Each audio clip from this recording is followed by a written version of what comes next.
Hey guys, അപ്പം നമ്മുടെ കയ്യിൽ കുറച്ച് പെട്ടികൾ കിട്ടിയിട്ടുണ്ട്. അപ്പം ചിലവർക്കൊക്കെ മനസ്സിലായി കാണും ഈ പെട്ടികൾ എന്താണെന്ന്. അപ്പോൾ നമുക്ക് ഈ പെട്ടികൾക്കുള്ളിൽ എന്താണെന്ന് നോക്കിയാലോ. അപ്പോൾ വീഡിയോയിലേക്ക് പോവാം.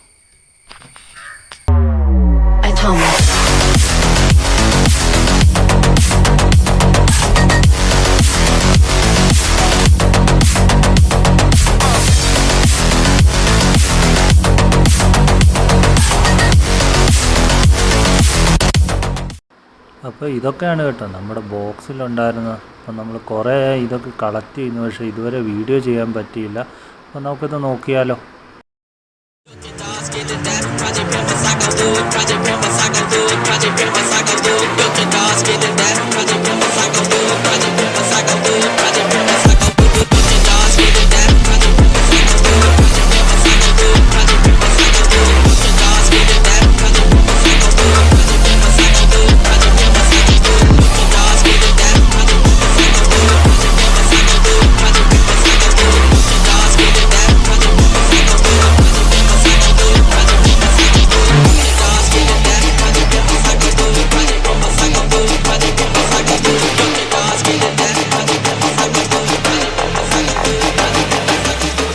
GT ആണ്, അതും റേസ് കാർ. അപ്പം ഇതിൻ്റെ ഡിസൈൻ കണ്ടാൽ തന്നെ അറിയാം, പക്ക റേസ് കാർ ഗ്രാഫിക്സും കാര്യങ്ങളും എല്ലാം ചെയ്തിട്ടുണ്ട്. കിടിലം നമ്മുടെ Ford GTയുടെ അതേ ഡിസൈനിലാണ്. നല്ല അടിപൊളി ഷേപ്പുള്ളൊരു വണ്ടിയാണ്. ഞാൻ ഈ വണ്ടി എടുക്കാൻ കാര്യം തന്നെ ഈ ഒരു സ്റ്റൈലിങ് കണ്ടിട്ടാണ്, ഈ ഒരു റേസ് കാർ സ്റ്റൈലിങ്ങും കാര്യങ്ങളും. പിന്നെ നല്ല സ്ലീക്കായിട്ടുള്ളൊരു വണ്ടിയാണ്. പിന്നെ ഈ സ്പോയിലറും കാര്യങ്ങളും ഈ ഗ്രാഫിക്സ് പിന്നെ പുറത്തുനിന്ന് കൊടുക്കുന്നതിന് ഒരു പെർഫോമൻസ് എന്നാണ് കൊടുത്തിരിക്കുന്നത്. അതായത് എന്തോ കോപ്പിറൈറ്റ് ഇഷ്യൂ ഇവിടുത്തെ ലോകമാണെങ്കിൽ നമുക്ക് കണ്ടാൽ അറിയാം, തിരിച്ചാണ് കൊടുത്തിരിക്കുന്നത്. അപ്പം അതെന്തോ കോപ്പിറൈറ്റ് ഇഷ്യൂവിൻ്റെ ഇത് മാറ്റാനായിരിക്കും അങ്ങനെ കൊടുത്തിരിക്കുന്നത്. പിന്നെ നമുക്ക് കാണാൻ നല്ല അടിപൊളി ഡിസൈനുള്ള അലോയ്സും കാര്യങ്ങളും എല്ലാം ഉണ്ട്. എല്ലാ വണ്ടിക്കും ഈ ഫുൾ ബാക്ക് ഫീച്ചറും കാര്യങ്ങളും എല്ലാം ഉണ്ട്. പിന്നെ ഇതാണ് ഇതിൻ്റെ അണ്ടർബോഡി ഡിസൈൻ വരുന്നത്. ഇത് സ്പീക്കർ, ഇവിടെ ബാറ്ററി, പിന്നെ ഇതിൻ്റെ ലൈറ്റും കാര്യങ്ങളും എല്ലാം കത്തും. ഡോർസ് എല്ലാം ഓപ്പൺ ചെയ്യാൻ പറ്റും. ഡോർസ് ഓപ്പൺ ചെയ്യുമ്പോൾ സൗണ്ടുള്ളതാണ് കേട്ടോ, പക്ഷേ ഞാനിതൊന്നും ഇട്ടിട്ടില്ല. പിന്നെ നമുക്ക് എൻജിൻ ബേ എന്തോ നോക്കാം. ഇതാണ് എൻജിൻ ബേ. അപ്പം ഈ ഗ്രാഫിക്സ് മാത്രമാണ് കാരണം ഇതിൻ്റെ വേറെ നോർമൽ കളേഴ്സ് ആയിട്ടുള്ള GT ഞാൻ കണ്ടിട്ടുണ്ടായിരുന്നു, പക്ഷേ ഇത് കാണാനൊരു വെറൈറ്റി തോന്നി. അപ്പം അതുകൊണ്ടാണ് ഞാൻ ഈ കാർ എടുത്തത്. അപ്പോൾ ഇതാണ് നമ്മുടെ Ford GT. ഞാൻ അടുത്ത വണ്ടി നോക്കിയാലോ. ഇതാണ് നമ്മുടെ അടുത്ത വണ്ടി, BMW M4 ആണ്. ഇതൊരു സേഫ്റ്റി കാറാണ്. അതായത് അതിൻ്റെ തന്നെ നമ്മൾ ഈ റേസ് ട്രാക്കിലൊക്കെ കണ്ടിട്ടുണ്ടല്ലോ, ഫ്രണ്ടിൽ കൂടെ ഒരു കാർ പോകുന്നത്, ആ കാറാണിത്. അപ്പം അതിൻ്റേതായിട്ടുള്ള ഗ്രാഫിക്സും കാര്യങ്ങളും എല്ലാം ഇത് ചെയ്തിട്ടുണ്ട്. കിഡിലും ഡിസൈനുള്ള വണ്ടിയാണ്. ഇതിൻ്റെ വിലയിലൊക്കെ ഉള്ള ഇത് ഡിസൈനൊക്കെ ഇങ്ങനെയാണ്. നല്ല കിഡിലും ഒരു അലോയ്സും കാര്യങ്ങളെല്ലാം ഉണ്ട്. നല്ല ലുക്കുള്ള ഒരു വണ്ടിയാണ്. പിന്നെ ഇതിൻ്റെ നമുക്ക് ഡോർസും കാര്യങ്ങളും എല്ലാം ഓപ്പൺ ചെയ്യാം, ഫുഡ് ഓപ്പൺ ചെയ്യാം, പിന്നെ ബോണറ്റ് ഓപ്പൺ ചെയ്യാൻ ഇവിടെ ഒരു ബട്ടൺ ഉണ്ട്. ബട്ടൺ ഓപ്പൺ ചെയ്ത് ഇതൊന്ന് ചെറുതായിട്ടിങ്ങനെ പൊങ്ങി വരും. പിന്നെ അത് നമ്മളിങ്ങനെ ഒക്കെ വെച്ച് കഴിഞ്ഞാൽ എൻജിൻ ബേ ഡീറ്റെയിൽസും കാര്യങ്ങളെല്ലാം കാണാൻ പറ്റും. ഇപ്പോൾ ഈ ഡോർസ് തുറന്നപ്പം നിങ്ങൾ സൗണ്ടൊന്നും കേട്ടില്ല, കാരണം ഇതിൻ്റെ ബാറ്ററി എല്ലാം ഊരി വെച്ചിരിക്കുകയാണ്, അതുകൊണ്ട് സൗണ്ടൊന്നും കേൾക്കത്തില്ല. ഇൻറ്റീരിയർ ഡീറ്റെയിൽസ് എല്ലാം അടിപൊളിയായിട്ട് നല്ലപോലെ ചെയ്തിട്ടുണ്ട്. പിന്നെ അത്യാവശ്യം നല്ല ഫിസിബിളായിട്ടുള്ളൊരു മോഡൽ തന്നെയാണിത്. നല്ല ഷേപ്പും നല്ല പെയിൻറ്റ് ക്വാളിറ്റിയും കാര്യങ്ങളും എല്ലാം ഉണ്ട്. ഞാൻ മെയിനായിട്ട് ഈ കാർ എടുക്കാൻ കാര്യം തന്നെ ഈ ഒരു ഡിസൈൻ കണ്ടിട്ടാണ്. അപ്പം ഇതാണ് പിന്നെ ഇതിൻ്റെ അണ്ടർബോഡി ഡീറ്റെയിൽസ് ഇത്രയുണ്ട്. ഇവിടെ സ്പീക്കർ, ഇവിടെ ബാറ്ററി ഇടാനുള്ളത്. അപ്പോൾ ഇതൊക്കെ തന്നെയാണ് നമ്മുടെ പുതിയ ഈ കാറിൻ്റെ പ്രത്യേകതകൾ. ഇതാണ് നമ്മുടെ BMW M4. അടുത്ത കാർ എന്ന് പറയുന്നത് നമ്മുടെ McLaren 720S ഡൈകാസ്റ്റ് മോഡലാണ്. അത്യാവശ്യം നല്ല കിടിലൻ ഡീറ്റെയിൽ, ബാക്കിയുള്ള കാറുകളിൽ വെച്ച് നോക്കുമ്പോൾ അത്യാവശ്യം നല്ലൊരു ഡീറ്റെയിലുള്ള ഒരു മോഡൽ തന്നെയാണ് ഇത്. നല്ല അലോയ്സിൻ്റെ ഡിസൈൻ ആയാലും എല്ലായാലും നല്ല അടിപൊളി ഡിസൈനും കാര്യങ്ങളും എല്ലാം ഉണ്ട്. പിന്നെ ഇൻറ്റീരിയർ എന്ന് പറഞ്ഞാൽ ഒരു ബ്ലാക്ക് ആൻഡ് റെഡ് കോമ്പിനേഷനിലൊക്കെയാണ് കൊടുത്തിരിക്കുന്നത്. നല്ലൊരു പെയിൻറ്റ് കളറാണ് കൊടുത്തിരിക്കുന്നത്. നല്ല ഒരു ഗ്ലിറ്ററി ഫിനിഷ് അകത്ത് വരുന്നുണ്ട്. പിന്നെ ഇതിൻ്റെ ഡോർസും ഓപ്പൺ ചെയ്യാൻ പറ്റും. ഇതിൻ്റെ ഡോർസൊക്കെ ഓപ്പൺ ചെയ്യുന്നത് ഈ ഒരു രീതിയിലാണ്. നമ്മുടെ McLarenൻ്റെ ഡോർസ് ഓപ്പൺ ചെയ്യുന്ന പോലെ തന്നെ ഈ ഒരു ടൈപ്പ് ബട്ടർഫ്ലൈ ഡോർസാണ് വന്നിരിക്കുന്നത്. പിന്നെ ഇതിൻ്റെ സ്പോയിലർ നമുക്ക് പൊക്കാൻ പറ്റും. സ്പോയിലർ ഇല്ല. പിന്നെ ഇതിൻ്റെയൊക്കെ ഹുഡ് വരുന്നത് ഫ്രണ്ടിലാണല്ലോ, അപ്പം അതിന് ഇവിടെ ഒരു ബട്ടൺ ഉണ്ട്. ബട്ടൺ നിൽക്കുമ്പോഴത്തേക്കിനും ഇവിടെ ഒരു ഗ്യാപ്പ് വരും. ആ ഗ്യാപ്പിൽ കൂടെ നമുക്ക് നഖമിട്ട് ഇങ്ങനെ പൊക്കാം. അപ്പോൾ ഇതാണ് ഇതിൻ്റെ ഹുഡ് വരുന്നത്. പിന്നെ ഇതിൻ്റെ മറ്റേ കാറുകളുടെ പറഞ്ഞ പോലെ തന്നെ ഇതിൻ്റെ ലൈറ്റും കാര്യങ്ങളും എല്ലാം കത്തുന്നതാണ്. പക്ഷേ ഞാൻ ബാറ്ററി ഊരി വെച്ചേക്കാണ്. ഉരുകി പോകുമെന്നുള്ളൊരു ഇഷ്യൂ ഉള്ളതുകൊണ്ട് ഞാൻ ഊരി വെച്ചിരിക്കുകയാണ്. ഇതിൻ്റെ ബാറ്ററി വരുന്നത് ഇവിടെയാണ്, ഇതിൻ്റെ സ്പീക്കർ വരുന്നത് ഇവിടെ. അണ്ടർ ബോഡി ഡീറ്റെയിൽസ് എന്ന് പറയുന്നത് ഇതൊക്കെ തന്നെയാണ്. അപ്പോൾ ഇതാണ് നമ്മുടെ മക്ലാരൻ 720S. ഇനി അടുത്ത വണ്ടി നോക്കാം. അടുത്ത വണ്ടി എന്ന് പറയുന്നത് നമ്മുടെ ഫാസ്റ്റ് ആൻഡ് ഫ്യൂരിയസിലെ ഫേവറേറ്റ് ആയിട്ടുള്ള ഡൊമിനിക് ടൊറേഡോയുടെ ഫേവറേറ്റ് വണ്ടിയാണ്. അതായത് ഡോഡ്ജ് ചാർജറാണിത്. അപ്പം ഇത് ഞാൻ ഓർഡർ ചെയ്തത് ബ്ലാക്ക് ആയിരുന്നു, പക്ഷേ വന്നത് ബ്ലൂ ആണ്.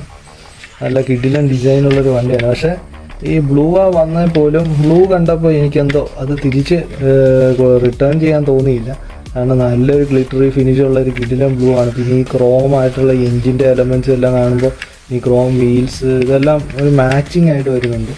പിന്നെ അത്യാവശ്യം നല്ല വെയിറ്റ് ഉള്ളൊരു മോഡലും കൂടെയാണ്. അപ്പം ഞാനിത് റിട്ടേൺ ചെയ്യാൻ പോയില്ല. കാരണം ഇത്രയും നീറ്റായിട്ടൊരു മോഡൽ കിട്ടിക്കഴിഞ്ഞപ്പോൾ പിന്നെ നമ്മളെന്തിനാണ് പിന്നെ മാറ്റുന്നത്. പിന്നെ ബ്ലാക്ക് കിട്ടാൻ പാടാന്ന് പറഞ്ഞാൽ അതിൻ്റെ അകത്ത് ഒത്തിരി റിവ്യൂസും കാര്യങ്ങളും എല്ലാം കണ്ടായിരുന്നു. ഇത് ഞാൻ വാങ്ങിയത് ആമസോണിൽ നിന്നാണ്. അപ്പം അതിലിങ്ങനെ റിവ്യൂ ഒക്കെ കണ്ടായിരുന്നു. പക്ഷേ എന്നാലും നമ്മൾ ബ്ലാക്ക് ഓർഡർ ചെയ്തു, പക്ഷേ ബ്ലാക്ക് കിട്ടിയില്ല.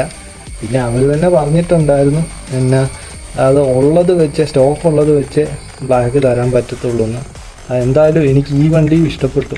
പിന്നെ ഇതിൻ്റെ ബാക്കിയുള്ള വണ്ടിയിൽ പറയുന്നതിന് എൻ്റെ ഡോർസും കാര്യങ്ങളും എല്ലാം ഓപ്പൺ ചെയ്യാൻ പറ്റും. ഇതിൻ്റെ ഹുഡ് ഓപ്പൺ ചെയ്യാം. ഇതിൻ്റെ ബോണറ്റ് ഓപ്പൺ ചെയ്യണമെങ്കിൽ നമ്മൾ അതോട്ട് ഇങ്ങനെ വെക്കണം. ഇതാണ് ഇതിൻ്റെ എൻജിൻ ബേയുടെ ഡീറ്റെയിൽസ് വരുന്നത്. നല്ല ക്ലീൻ ആയിട്ടുള്ള എൻജിൻ ബേ ആണ്. പിന്നെ ഇതിൻ്റെ ഇൻറ്റീരിയർ ഡീറ്റെയിൽസ് എന്ന് പറയുന്നത് ഇത്രയൊക്കെ തന്നെയാണ് വരുന്നത്. അത് സിംഗിൾ സീറ്റാണ്. അതാണ് ഈ വണ്ടിയുടെ വേറൊരു പ്രത്യേകത. സിംഗിൾ സീറ്റാണ് വരുന്നത്. ഒരു റേസ് പെക്ക് വണ്ടി പോലെയാണ്.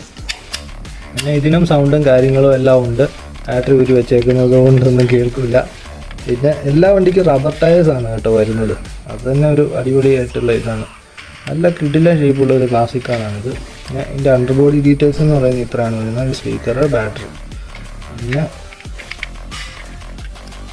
ഇത്രയൊക്കെ തന്നെയാണ് ഈ വണ്ടിയുടെ കാര്യങ്ങൾ. പിന്നെ നല്ല ഗ്ലിറ്ററി ആയിട്ടുള്ളൊരു പെയിൻറ്റ് ജോബാണ് കേട്ടോ. കിടിലൻ വണ്ടിയാണ്. അപ്പോൾ ഇതാണ് നമ്മുടെ ഡോഡ്ജ് ചാർജർ. ഇനി അടുത്ത വണ്ടി നോക്കാം.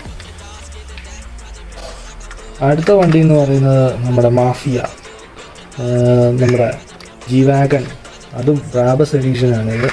അത് ബ്ലാക്ക് രീതിയിലുള്ളൊരു വണ്ടി. ഇതിൻ്റെ റെഡും അവൈലബിൾ ആയിരുന്നു, പക്ഷേ ഞാൻ റെഡ് വാങ്ങിയില്ല. റെഡ് ഒരു മാറ്റ് ഫിനിഷ് ആയിരുന്നു. എനിക്ക് ബ്ലാക്ക് ആയിരുന്നു. എൻ്റെ എന്തായാലും ബ്ലാക്ക് കിട്ടി. ഇതും അത്യാവശ്യം വെയിറ്റ് ഉള്ളൊരു മോഡൽ തന്നെയാണ്. ഇതിൻ്റെ ലൈറ്റും കാര്യങ്ങളും എല്ലാം കത്തുന്നതാണ്. പിന്നെ ഇതിൻ്റെ ഡോർസൊന്നും എല്ലാം നമുക്ക് ഓപ്പൺ ചെയ്യാൻ പറ്റും. ചെറിയ ടൈറ്റ് ഉണ്ട്, എന്നാലും കുഴപ്പമില്ല. അപ്പോൾ ഇതിൻ്റെ ഇൻറ്റീരിയർ ഡീറ്റെയിൽസും കാര്യങ്ങളെല്ലാം വരുന്നത് ഇങ്ങനെയാണ്.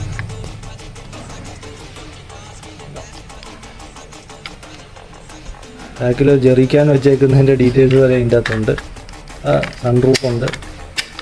അതായത് അത് പറയുകയാണെങ്കിൽ ഒരു അത്യാവശ്യം നല്ല ക്ലീൻ ആയിട്ടുള്ളൊരു മോഡലാണ്. പിന്നെ ഇതിൻ്റെ എൻജിൻ ബേ ഡീറ്റെയിൽ എന്ന് പറയുന്നത് ഇങ്ങനെയാണ്. പിന്നെ under body detail quad exhaust ഒക്കെയാണ് വരുന്നത്. പിന്നെ ഇവിടെ സ്പീക്കർ, ഇവിടെ നമ്മുടെ ബാറ്ററി, പിന്നെ ഇനിയും ഫുൾ ബാക്ക് ഫീച്ചറുണ്ട്. അപ്പോൾ ഇതൊക്കെ തന്നെയാണ് ഈ അടിപൊളി G-Wagon റാബസ് എഡീഷൻ്റെ. അപ്പോൾ ഇനി നമ്മുടെ കയ്യിലുള്ള ഒരു ലാസ്റ്റ് വണ്ടി നമുക്കൊന്ന് നോക്കാം. അടുത്തതെന്ന് പറയുന്നത് ഒരു ബുഗാട്ടി ഷിറോൺ ആണ്. അതും ബ്ലൂ വിത്ത് ബ്ലൂ. ഇതൊരു ഡാർക്ക് ബ്ലൂ ആണ് വിത്ത് ഗ്ലിറ്റർ. പക്ഷേ അടിപൊളി ഡിസൈനാണ്, കിടിലമാണ്. പിന്നെ അകത്തൊരു ബീജ് കളറ് പോലത്തെ ഒരു ബീജ് കളറാണെന്ന് തോന്നുന്നു. ഒരു സാൻഡിൽ ബീജ് എന്ന് പറയുന്നത് കുറച്ചും കൂടെ വൈറ്റിഷ് ആണെന്ന് തോന്നും. അപ്പോൾ ഈ ഒരു കളറിലാണ് ഇതിൻ്റെ ഇൻറ്റീരിയർ വരുന്നത്. പക്ഷേ എനിക്ക് തോന്നുന്നത് വേറെ കുറച്ചും കൂടെ കളറുള്ള എലമെൻസും കൂടെ ആഡ് ചെയ്യുന്നത് കുറച്ചും കൂടെ വൃത്തിയായിരുന്നു. ഇതിപ്പം പക്ക ഒറ്റ കളറിൽ ചെയ്ത പോലെ തന്നെയുണ്ട്. പക്ഷേ വണ്ടിയുടെ ഡിസൈനും കാര്യങ്ങളൊക്കെ അടിപൊളിയാണ്. പിന്നെ നമ്മൾ ബാക്കിയുള്ള വണ്ടികളിൽ പറഞ്ഞ പോലെ തന്നെ ഇതിൻ്റെ ലോഗോസ് എല്ലാം മാറ്റിയിട്ടുണ്ട്. ബുഗാട്ടി എന്നൊന്നും അല്ല എഴുതി വെച്ചേക്കുന്നത്, BGTI അത്ര മാത്രമേ ഉള്ളൂ. അപ്പം ഇതാണ് ഇത് ബുഗാട്ടിയുടെ ഡിസൈൻ. പിന്നെ ഇതിൻ്റെ അണ്ടർബോഡി വരുന്നത് വലിയ ഈ ആരോസിൻ്റെ കാര്യങ്ങളും എല്ലാം ഉണ്ട്. വേറെ ഒത്തിരി ഡീറ്റെയിൽസും കാര്യങ്ങളൊന്നും ഇല്ല. പിന്നെ ബുഗാട്ടി ഡിസൈൻ ചിലപ്പോൾ ഇങ്ങനെ ആയിരിക്കും, അതാണ് ഫുൾ ബാക്ക് ഫീച്ചറും കാര്യങ്ങളും എല്ലാം ഉണ്ട്. അപ്പോൾ ഇതാണ് നമ്മുടെ ബുഗാട്ടി ഷിറോൺ. അപ്പോൾ എല്ലാവർക്കും എൻ്റെ ഇപ്പോഴത്തെ ഈ ചെറിയ കളക്ഷൻ ഇഷ്ടപ്പെട്ടെന്ന് വിചാരിക്കുന്നു. അപ്പം ഇനിയും നമ്മൾ കാറൊക്കെ എടുക്കും. അപ്പം എടുക്കാൻ നേരത്ത് നിങ്ങളെ പിന്നെ ഇതുപോലത്തെ വീഡിയോസ് ചെയ്ത് ഒക്കെ പ്രസൻറ്റ് ചെയ്യുന്നതായിരിക്കും. അപ്പോൾ എല്ലാവർക്കും എൻ്റെ ഈ ചെറിയ വീഡിയോ ഇഷ്ടപ്പെട്ടെന്ന് വിചാരിക്കുന്നു. ഇഷ്ടപ്പെട്ടാൽ എപ്പോഴും പറയുന്നത് പോലെ തന്നെ please do like, comment, share and subscribe to my channel. This is me, health rider signing off. Bye